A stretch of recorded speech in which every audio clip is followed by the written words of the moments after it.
વિભોર થતા હોય છે ત્યારે નાથ હવે નીચ મંદિરમાંથી બહાર આવશે અને એ જ ઘડી માટે અત્યારે તૈયારીઓ છે તે કરવામાં આવી રહી છે।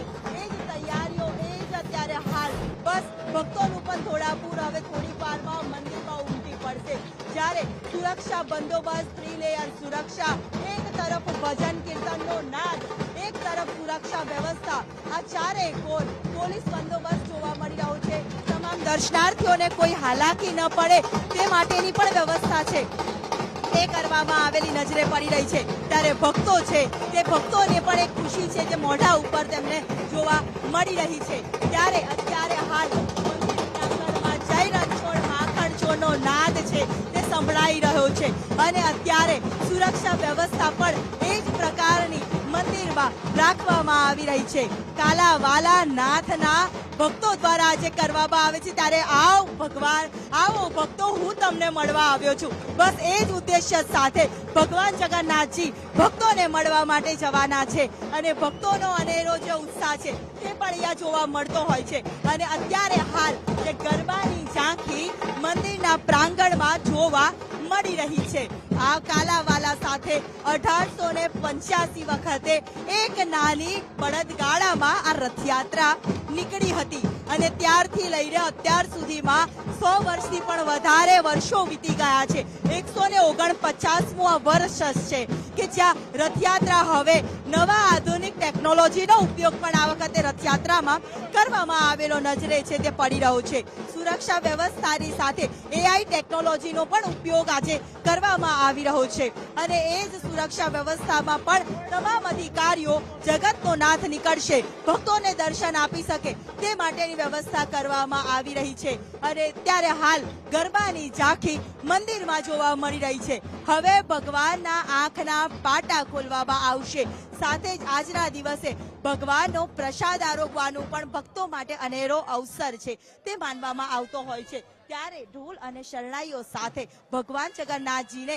અહીંયાથી મંદિરમાંથી રથમાં બિરાજમાન કરવામાં આવશે। થોડીક વારમાં આદિવાસી નૃત્યની ઝલક પણ મંદિરના પ્રાંગણમાં જોવા મળશે। આજના દિવસનો ભક્તોનો લાહવો દર વર્ષે તમે તો જોડાવ છો કેટલા વર્ષે યાત્રામાં જોડાવ છો આ વખતે દર વર્ષે ભક્તોની અનેરી ખુશી કઈ હોય? હર વખતે હું ઓછો 25 વર્ષથી જોડાઉં છું। 25 વર્ષ નરેન્દ્ર મોદી સાહેબ હતા ત્યારથી હું આ ભક્તિમાં લિંક થઈ ગયો છું। જ્યારથી દિલીપદાસ મહારાજે કીધું આશીર્વાદ આપ્યા કે રાજેશભાઈ તમારું ગ્રુપ અહીંયા જોઈએ જ છે જલયાત્રા હોય ત્યારે પણ મારું ગ્રુપ હોય છે ને અત્યારે પણ ને જીતુ કાકા મહેન્દ્ર ઝા સાહેબે મને બહુ આવકાર્યા છે ને ભગવાનનો આવો લાવો આજની ઘડી ભક્તો માટે કેટલી રઢિયા? આજની ઘડી તો ભક્તો માટે આનંદનો ઉત્સવ કહેવાય છે। ભક્તો છે ને ગાંડા થઈ જાય છે કે શું કરીએ શું ના કરીએ કેવું વેશભૂષા કરીએ કયું ના કરીએ એવા અલગ અલગ વેશભૂષા કરે છે। કોઈ ભગવાન લઈને માથે આવે છે કોઈ અલગ અલગ કોઈ મીરા બને છે કોઈ રાધા બને છે। ભક્તો છે ને ભગવાનના લિંગમાં એકદમ પાગલ છે મગન થઈ જાય ને પાગલ થઈ જાય છે એવો ઉત્સવ છે। આ ઉત્સવ વર્ષમાં એક વખત આવે છે તો બધાના આનંદ મંગલ થઈ જાય છે।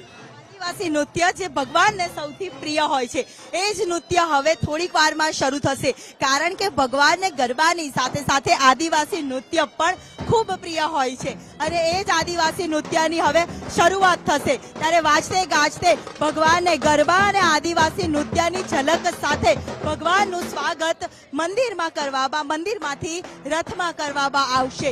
મહત્વનું છે કે ભગવાન તો હવે નરસિંહ મહેતા માટે પણ એ જ દોસ્ત હતા।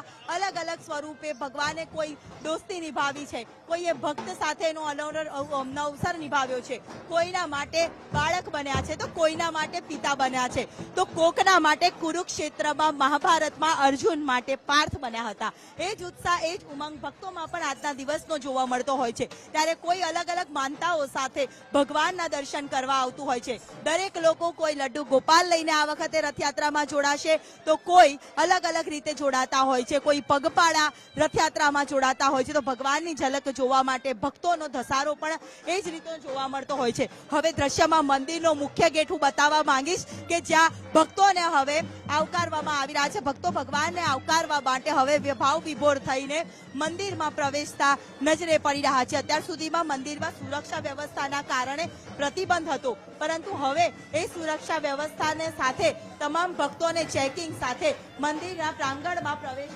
આપવામાં આવી રહ્યો બિલકુલ. છે